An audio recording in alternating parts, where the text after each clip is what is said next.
l'école. Sur le fond, hier dans les cortèges, au-delà de l'école publique et de votre personne, il y avait bien sûr les salaires, les conditions de travail. Il y a une inquiétude en ce moment qui concerne l'annonce faite au sujet de la création de groupes de niveau en maths, en français, en 6e et en 5e à partir de la rentrée prochaine.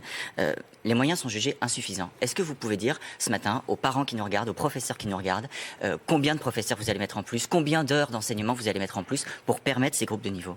Oui, avec plus de moyens, près de 2500 ETP équivalent temps plein qui sont mobilisés pour cette réforme.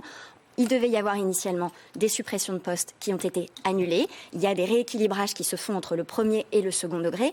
Et le but, c'est évidemment de donner, et notamment aux établissements qui sont avec le plus grand nombre d'élèves fragiles en difficulté, les moyens pour mettre en place ces groupes de niveau. Mais il y aura bien plus de moyens dans 100% des établissements. Certains syndicats s'inquiètent de dire que ce sera qu'une partie des établissements seulement. Nous avons deux éléments. Il y a d'abord la réallocation de la fameuse 26e heure qui va permettre de redonner des marges de manœuvre pour mettre en place ces groupes de niveau, dont je redis qu'ils doivent permettre de réinstaller, de remettre en marche l'ascenseur scolaire. Et dans les établissements où il y a des difficultés un peu plus fortes, il y a la création de plus de 830 ETP. Ça n'aura aucune conséquence sur les autres disciplines? Il n'y aura pas de disparition localement, d'options de langue vivante, de latin, de grec?